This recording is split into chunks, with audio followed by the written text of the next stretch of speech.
성부와 성자와 성령의 이름으로 아멘. 인간들은 썩을 몸을 슬퍼하지만 죄인들에게는 좋지 않는 이름조차도 남지 않으리라. 내 이름에 주의를 기울여라. 이름이 황금등이 청계보다 오래 남는다. 행복한 삶은 그 날수가 정해져 있지만 좋은 이름은 영원히 남으리라. 성부와 성자와 성령의 이름으로 아멘. 반갑습니다. 반갑습니다. 또 한 주 동안 잘 지내셨습니까? 네. 그래요. 어느 여가수의 글을 읽으면서 시작하겠습니다. 죄송합니다. 아직은 알 수 없는 두 분께 너무나 죄송합니다. 두 분께 빛이 될 귀한 누님을 미처 알지 못하고 아름답고 깨끗한 것만 눈에 담지 못했습니다. 들어는 진실도 외면하고 편한 것만 취했습니다. 불의를 보고도 못 본 척했고 순간의 이익을 위해 질끈 눈 감았습니다. 참 우리의 신경을 울리게 충분합니다. 참으로 소중한 것을 흔쾌히 내어주면서도 오히려 고개 숙여 부끄러워하는 마음이, 더 좋은 것을 나누지 못한 안타까운 마음이, 자신의 눈이 자신의 것이 아님을 깨달은 아름다운 마음이 부러웠습니다. 정말 이름을 남기고 기억에 남는 행위입니다. 간간히 들려오는 미담 소식은 우리 사회에 잔잔한 훈풍을 선물합니다. 가끔 내사 판정을 받은 환자 가족들이 장기 기증할 것을 결단하여 여러 사람을 살렸다는 기사를 접하면 마음이 뭉클해집니다. 정말 살아생전 그 사람을 서로 한 번도 만난 적이 없는 생명부지이지만 오늘 집회서의 말씀처럼 서로 영원히 잊혀지지 않는 관계로 맺어져 기억될 것입니다. 주님께서는 오늘 우리에게 황금덩어리 청계보다 오래 남아 기억될 사랑의 이름의 주인공이 되시기를 원하는 것이 아닐까 생각되어집니다. 이 시간을 빌어 장기 기증 문화 토양이 척박하게 이를 데 없는 우리나라 현실에서 선구자적인 사랑의 행위로 장기 기증을 결정해 주신 가족들에게 감사하는 마음을 전하고 싶습니다. 저는 사제로서 망자의 이름이 가족들의 사랑으로 인하여 더욱 뚜렷하게 주님께 기억되리라 생각합니다. 오늘은 윤리는 아는 것도 많네 280에서 285쪽을 참조하도록 하겠습니다. 지금 저를 읽게 하는 많은 것을 헤아려 봅니다. 우선 방 안에 잡다한 것에서부터 한 달이면 잘려나갈 머리카락까지도 나를 나일 수 있게 만드는 거 아니겠습니까? 비록 나가지만 지금 현재 있는 이 모습, 그죠? 어쩌면 처음이자 마지막일 수 있는 이 모습이지만 모든 것이 나를 잊게 만듭니다. 참 빈손으로 이 세상에 태어났는데 퍽이나 많은 것을 세상 안에서 빌려서 사용하는구나 하는 생각도 들었습니다. 지금 이 순간에도 세상에는 많은 새 생명이 태어나고 또 많은 사람들이 죽음을 맞이할 것입니다. 불현듯 줄 것이 있으면 살아있을 때 주라던 법정스님의 이야기가 떠오르기도 합니다. 내 것이라고 구별하려 움켜쥐고 있는 이 모든 것이 결코 내 것이 아님을 아는 것으로부터 나눔은 시작되지 않을까 생각됩니다. 아니 우리 교인들이 이렇게 헌금을 하고 교목금을 바치면서 자신의 것으로 교회를 섬긴다는 생각을 하시는 분이 많은 것 같습니다. 하지만 결코 그렇지 않습니다. 그리스도인은 세상의 모두가 하느님의 것이며 내게 주어진 전부가 하느님의 것이라는 사실을 깨닫는 사람 아니겠습니까? 때문에 모든 것이 주님이 맡겨주실 동안에만 누릴 수 있는 온통 주님 것에 불과한 것을 아는 사람이 우리 그리스도인인 것 같습니다. 지금 자신이 가진 것들이 모든 것이 언제까지나 항구할 것이라는 착각을 하지 않아야 될 것 같습니다. 자기에게만 영구히 소유될 것이라는 곡해는 하지 않아야 될 것입니다. 모든 것은 주님께로부터 왔으니 주님께로 가는 것이라고 고백하지만 막상 내 자식, 내 재산, 내 명예, 내 힘, 내 건강이라 여기는 까닭에 나누고 내어주지 못하는 것 같습니다. 정말 그리스도인이라면 정녕 하늘과 땅에 있는 모든 것이 당신 것입니다 라고 고백하는 사람 아니겠습니까? 모든 것은 당신께로부터 왔기에 저희가 당신 손에서 받아 당신께 바칠 뿐입니다 라고 고백하는 사람인 것 같습니다. 그러기에 정직한 마음으로 모든 예물을 바쳐야 합니다. 나의 전부를 온전히 그분께 드릴 때 그분께서는 우리 전부를 맡아 새 것으로 채워주십니다. 참 이렇게 이론적으로 쉬운데 그죠? 내 몸조차 내 소유가 아니라는 것을 인식하고 살아가는 것은 참 어려운 것 같습니다. 그러기에 이 아둔한 인생살이에서 정말 빛처럼 우리를 일깨워주는 일 가운데 하나가 장기기정이 아닌가 생각이 듭니다. 우리들이 전해 듣는 그들의 사랑도 따뜻하지만 사실 아무리 장기기정을 하더라도 가족들이 응하지 않으면 또 안 되는 거 아닙니까? 선뜻 응하는 가족들의 그 너른 마음에 큰 감사와 축복을 이 자리를 빌어서 전하고 싶습니다. 사실 장기기정은 희망이 없는 환자와 이 세상에 새 희망의 기회를 주는 일입니다. 환자에게 건강을 되찾아주게 하고 삶의 기회를 제공해주는 이웃사랑의 적극적인 실천입니다. 특히 오늘날 생명에 대한 가치와 참사랑의 의미가 퇴색되어 가고 있는 현 시대에서 우리 신자들이 또 생명의 보류인 교회가 앞장서야 할 일이 아닐까 생각됩니다. 그리고 요한 바울의 2세 교황님께서는 회칙 생명의 복음을 통해서 전적으로 자신을 내어줌으로 생명의 복음을 선포하는 이러한 영웅적인 행위들은 생명의 복음에 대한 가장 장엄한 경축이다 라고 밝히시고, 이런 여러 가지 행위들 중에 칭찬할 만한 것은 윤리적으로 합당한 방식으로 이루어지는 장기기정이다 라고 강조하셨습니다. 장기기정 운동의 선구자인 로버트 테스트는 언젠가 나의 뇌 기능이 정지할 때 내 몸을 필요한 사람들에게 나눠주고 나를 기억하고 싶다면 당신들이 장기기정이 절실히 필요했을 때 했던 나의 친절을 기억해 주십시오 라고 했습니다. 얼마 전 신문에서도 읽었던 아름다운 기사 제목입니다.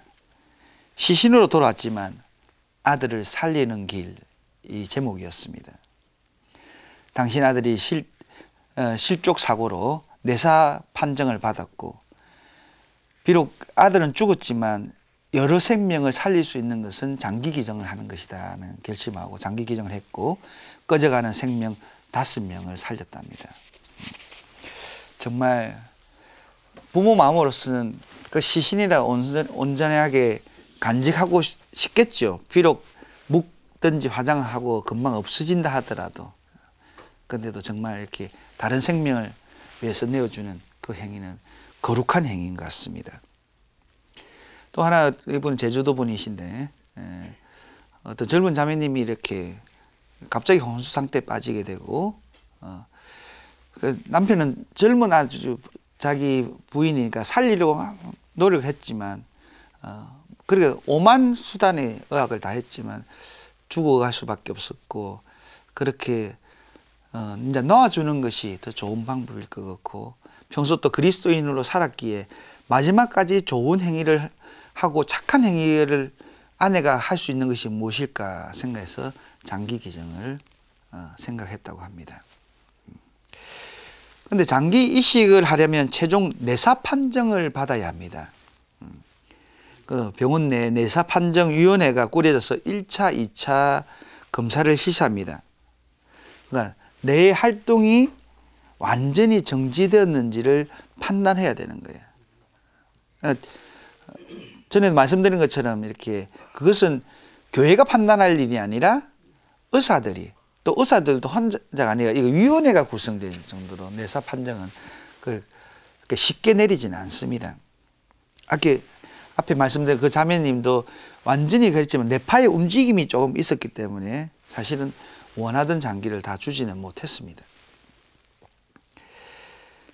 정말 뇌파의 움직임이 전혀 나타나지 않는 것을 확실히 증명하기 위해서 최소한 6시간 간격을 두고 2회 이상 걸친 검사를 한 다음에 뇌사 판정을 하게 됩니다. 정말 뇌파 검사에서 비록 의학적으로 다시 살아날 가능성은 없지만 미세한 뇌파라도 감지된다면 뇌사 판정을 내릴 수 없는 것입니다. 교회는 뇌사를 죽음의 판단 기준으로 인정합니다. 그런데 우리 한국의 헌법은 심장사입니다. 심장이 완전히 멈춰야 됩니다. 그런데 비록 뇌사 판정을 받았다 할지라도 인공호흡기를 끼면 이렇게 심장은 움직일 수 있습니다. 이제 그만큼 의학이 많이 발전한 거죠. 그런데 이제 심장이 완전 멈추면 모든 장기들이 급속도하게 심하게 훼손됩니다. 그러니까 이게 우리 정말 심장에 피가 돈다는 것은 굉장히 중요한 겁니다. 그러니까. 그래서 이제 사실은 이제 장기 기증한 사람들은 뇌사 상태에서 장기 척추를 할 수 있습니다. 그러니까 교회가 뇌사를 인정하는 것은 장기 척추를 쉽게 하기 위해서가 아니라 이미 뇌사는 심장사로 갈 수밖에 없는 자연적인 죽음으로 가는 단계이기 때문입니다.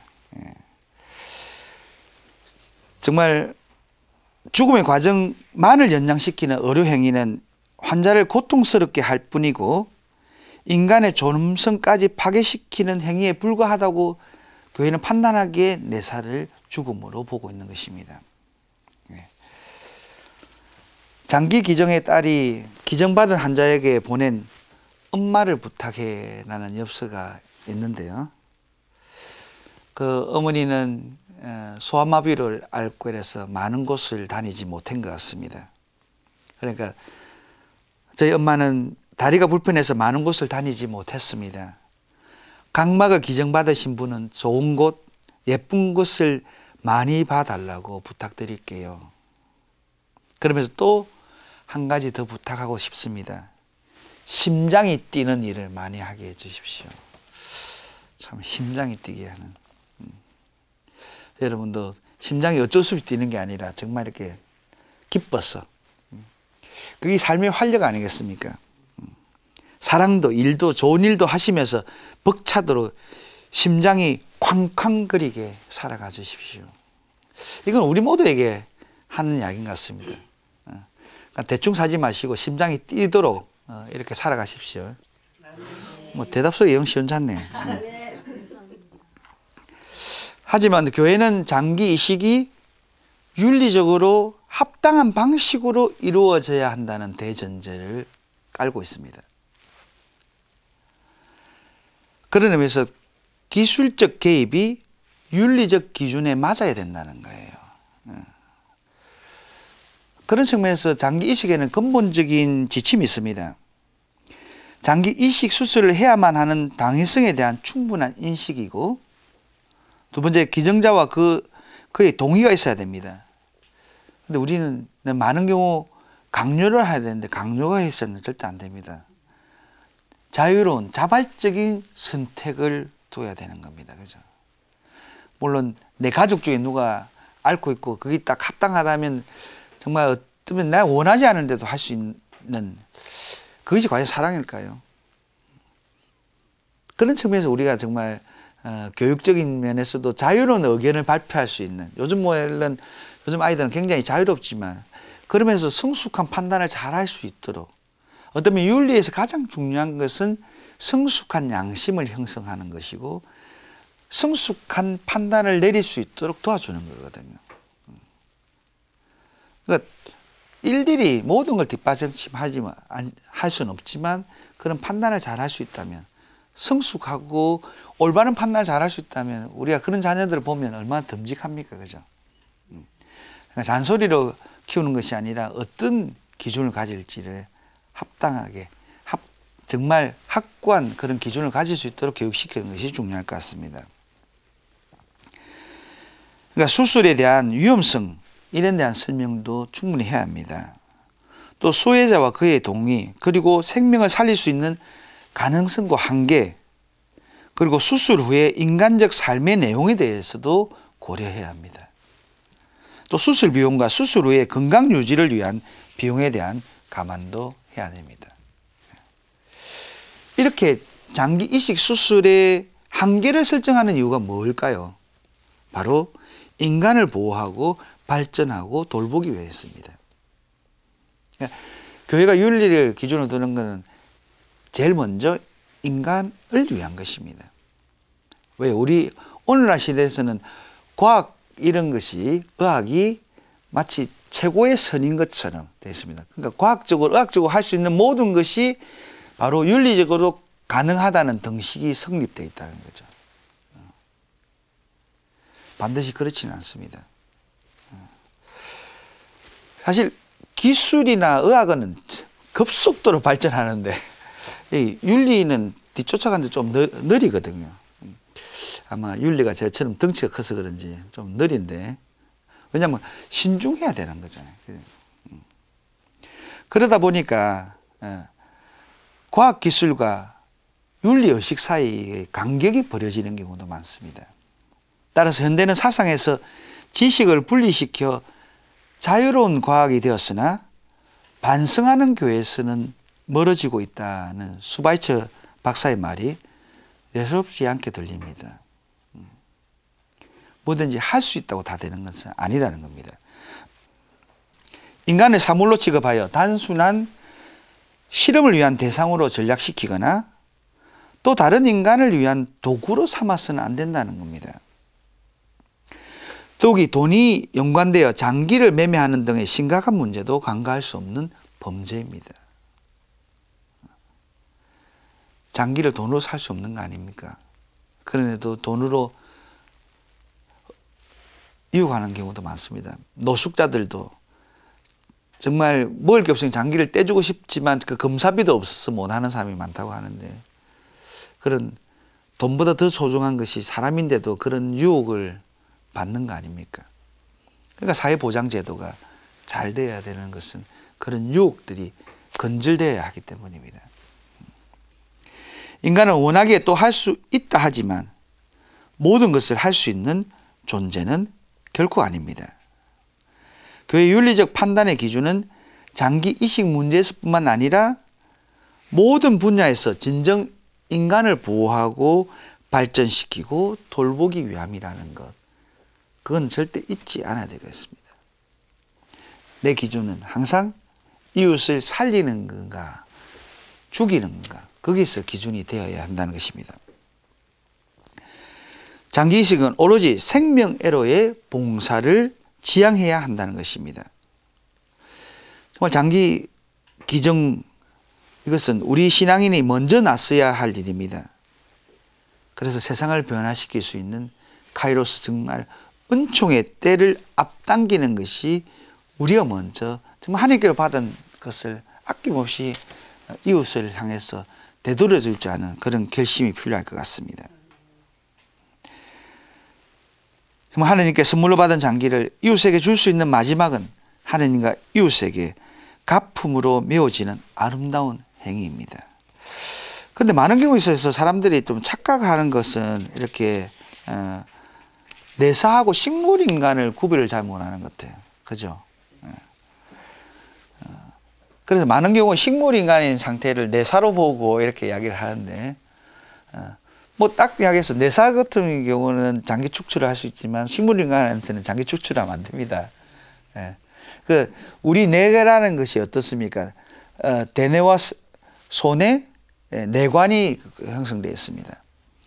그 중에서 이 뇌관은 의식 유지의 중심으로 생명 유지에 가장 중요한 호흡과 순환의 중추가 있는 곳입니다.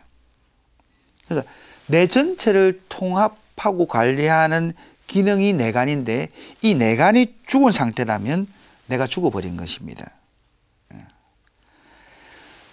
그렇지만 식물인간은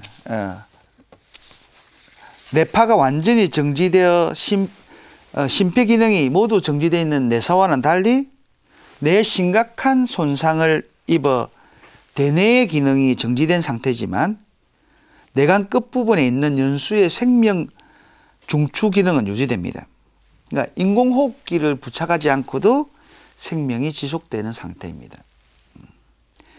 생각하고 감각을 받아들이고 운동할 수 있는 사람의 동물적 기능은 상실되었지만 호흡, 순환, 대사, 체온 조절 등 식물적 기능은 온전히 유지되어 있는 것입니다. 그래서 식물적 기능이 유지되어 있기 때문에 식물인간이라고 표현하는 겁니다.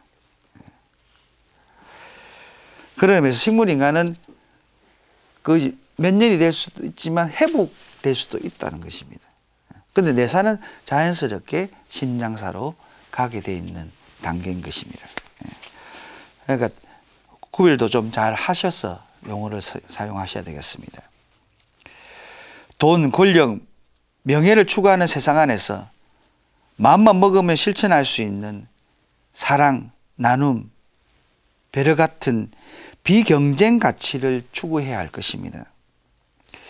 오늘날 우리 아이들이 자기만을 아는 세대라고 어른들은 나무랄 것이 아니라 남을 생각할 줄 아는 마음을 심어주는 그 나눔의 문화를 키워나가는 것이 또 어른들이 보여주는 것이 진정으로 중요할 것입니다. 다양한 기부 문화와 사회 공헌의 중요성을 어릴 적부터 길러줘야 하는 것이 어른의 몫입니다. 유다인은 기부하며 산답니다. 그러니까 이렇게 기부는 탈무드에 법으로 명시된 유다인의 의무인데 그 가난한 사람이라도 유대인들은 모두가 기부한다는 거예요. 참 우리가 이거 많이 배울 거건데 그러니까 당연히 기부하는 것은 당연한 사실이고 그런데 그럼 중요하면 그것은 기부의 순수가 무엇인가라는 거예요. 그래서 탈무드에 그 순수가 정해져 있는데 1번은 아내입니다. 남을 돕기 전에 아내가 경제적 어려움으로 고통당하는 일은 없는지 살펴야 한다는 것입니다. 두 번째는 성인이 되지 않는 자녀입니다. 그리고 세 번째가 부모님입니다. 부모님은 고통당하고 있는데 부모님을 외면하고 남을 돕는다는 것은 위선이라는 거죠. 네 번째는 경제 행위가 가능한 성인 자녀이고 다음은 형제, 삼촌, 사촌 그리고 가까운 친척 순이고 그 다음은 같은 동네에 사는 이웃에게서 더 먼 동네로 확장됩니다. 그 다음은 그가 현재 사는 나라의 사람, 다음은 고향인 이스라엘에 사는 유다인, 그 다음은 전 세계 사람이라는 것입니다. 이 단순한 것지만 아주 깊은 연구 끝에 얻어낸 결과라고 하는데 유다인은 이 순서를 따라 남을 돕는답니다. 그런 의미에서 유다인들은 사촌이 땅을 사면 춤을 춘답니다. 왜요? 사촌이 잘 되면 우리 자식들이 경제적 어려움이 있더라도 도와줄 거라는 거죠. 그리고 또 부자가 자기 동네에 오면 좋아해요. 왜? 혜택을 받을 수 있기 때문에. 참 좋은 방법인 것 같아요. 그죠? 우리는 사촌이 노는 사람 배가 아프고 부자가 옆에 오면 저거는 이렇게 되는데 그렇지 않는 것도 이런 문화를 이렇게 잘 이렇게 형성하는 것도 정말 중요한 것 같습니다.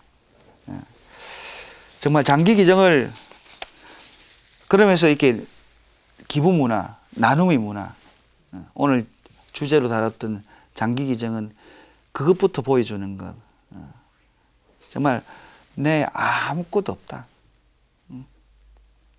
정말 이렇게 내 몸뚱 안에까지 다 죽을 갈 거다. 그러니까 내일도 바라지 말고 나누면 살자. 라고 그렇게 이야기하는 것. 정말 그것이 상교육이 아닐까요? 근데 우리는 너무 이렇게 자식들한테 모든 걸 다 주거든요. 뭐 사실 교육시키고 했으면 됐죠. 그죠? 그런 면에서도 이게 장기 기정 어렵지 않습니다. 뭐 사회복지국에 연락하면 이렇게 저도 사회복지국장 우연히 만나는 바람에 보내달라니까 보내줬고 우편을 하면 하는데 사실 여기 이제 한마음 한몸 기정센터가 여기 명동길 카톨릭 회관이요 바로 여기 건너 있습니다. 그러니까 저는 일단 우리 부산에 보냈다가 여기 다시 보내질 건데 그러면 이제 이렇게 원하시는 분들은 이렇게 뭡니까 운전면허증에도 이렇게 표시가 되어 있습니다. 뭐 그런 불의 사고 당했을 때도 즉시 조치를 취할 수 있도록 하기. 그러니까 미국에서는 보니까 이렇게 팔찌 같은 거에서도 다 그러니까 즉시 알 수 있도록. 정말 뭐 이렇게 한다고 당장 큰 나눔은 아닐 수 있지만 언젠가는 많은 이에게 도움을 줄 수 있는 거 아닙니까? 교회가 제가 아무리 이렇게 강조해도 세상은 비경제적인 가치보다 경쟁에 살아남기 위해 발버둥 치고 있습니다. 외롭고 힘들수록 더욱더 경쟁에서 이겨야 한다고 자신을 구속시키고 매질하고 채찍하지 않습니까? 그리고 상대를 지배하려 듭니다. 요즘 세상에서 그 대표적인 주자가 외모지상주의라고 생각합니다. 그래서 다음 시간에는 거기에 대해서 함께 나누도록 하겠습니다. 기도하겠습니다. 성부와 성자와 성령의 이름으로 아멘. 이웃과 더불어 살아갈 것을 당부하신 임마누엘 하느님, 당신께서는 세상 의학에 고귀한 지혜를 선물해 주셨습니다. 이제 저희는 썩을 몸을 상대에게 내어줄 때 생명을 선물할 수 있는 은혜까지 허락하셨습니다. 주님, 당신 것이니 아까워하지 않겠습니다.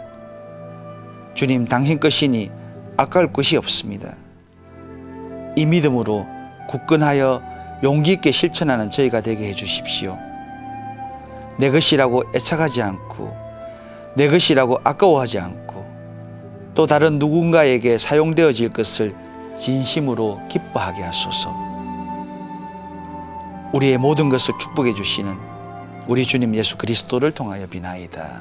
아멘. 성부와 성자와 성령의 이름으로 아멘. 감사합니다.